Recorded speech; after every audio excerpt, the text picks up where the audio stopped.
તો આગળ વાત કરીએ વડોદરાની. વડોદરામાં અકસ્માતમાં એક વિદ્યાર્થીનું મૃત્યુ થયું હોવાનું સામે આવ્યું છે. કરચિયા ગામનો મિહિર સોલંકી નામનો યુવાન અભ્યાસ માટે આજવા જતો હતો, જેમાં ગોરવા મધુનગર બ્રિજ ઉપર દુર્ઘટના સર્જાઈ હતી.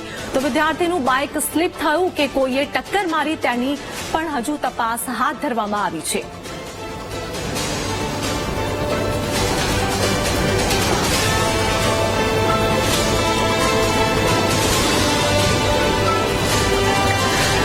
વિદ્યાર્થીનો અકસ્માત થયો હતો. વડોદરાની આ ઘટના સામે આવી છે. વડોદરામાં અકસ્માતમાં એક વિદ્યાર્થીનું મૃત્યુ થયું હોવાનું સામે આવ્યું છે.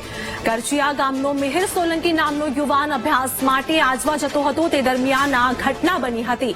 ગોરવા મધુનગર બ્રિજ ઉપર ઘટના બની હોવાનું સામે આવ્યું છે. ઘટના સ્થળે પોલીસ પણ પહોંચી હતી.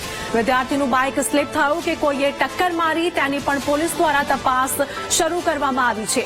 ઘટનાના તમામ દ્રશ્યો જોવા મળી રહ્યા છે. ટ્રાફિક જામ પણ થયો હોવાનું સામે આવ્યું છે. તમામ દ્રશ્યો જોવા મળી રહ્યું છે કે વિદ્યાર્થીનું બાઇક જે છે તે સ્લીપ થઈ ગયું હતું અને વિદ્યાર્થીનું મૃત્યુ થયું હોવાનું પણ સામે આવ્યું છે. તો વડોદરામાં અકસ્માતની આ ઘટના સર્જાઈ છે. ઘટના સ્થળે પોલીસ પણ પહોંચી હતી. વિદ્યાર્થીનું બાઇક સ્લીપ થયું કે કોઈએ ટક્કર મારી તેની પણ પોલીસ દ્વારા તપાસ હાથ ધરવામાં આવી છે. ઘટના સ્થળે અનેક લોકોના ટોળેટોળા પણ ઉમટી પડ્યા હતા. તો વડોદરાની આ ઘટના કરચિયા ગામનો મિહિર સોલંકી નામનો યુવાન અભ્યાસ માટે આજવા જતો હતો, તે દરમિયાન અકસ્માતનો ભોગ બન્યો હતો. ગોરવા મધુનગર બ્રિજ ઉપર આ દુર્ઘટના સર્જાઈ હતી. તો વિદ્યાર્થીનું બાઇક સ્લીપ થયું કે કોઈએ ટક્કર મારી તેની તપાસ પોલીસ દ્વારા હાથ ધરવામાં આવી છે. સંવાદદાતા માનુ અમારી સાથે જોડાઈ ગયા છે. વડોદરામાં વિદ્યાર્થીનો અકસ્માત, શું હાલની અપડેટ? આથી વહેલી સવારની આ ઘટના છે. ગોરવા મધુનગર બ્રિજ પર ગમખ્વાર અકસ્માત સર્જાયો.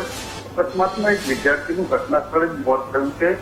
કરચિયા ગામનો મિહિર સોલંકી અભ્યાસ માટે આજવા જઈ રહ્યો હતો, ત્યારે બાઇક સ્લીપ થતા અકસ્માત થયો છે. અજાણ્યા વાહનની ટક્કર મારી હોય એવી પણ શંકા છે. જેને લઈને પોલીસ અત્યારે ઝીણવટભરી તપાસ કરી રહી છે. અકસ્માતના પગલે બ્રિજ ઉપર પણ વહેલી સવારે ટ્રાફિક જામના દ્રશ્યો સર્જાયા હતા. ગોરવા પોલીસે ઘટના સ્થળે પહોંચી અને સમગ્ર મામલે કાર્યવાહી શરૂ કરી છે.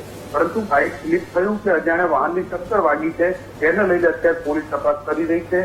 કરચિયા ગામના મિહિર સોલંકીનો આ અકસ્માતની અંદર મોત થયું છે. જી આભાર માનું માહિતી આપવા બદલ.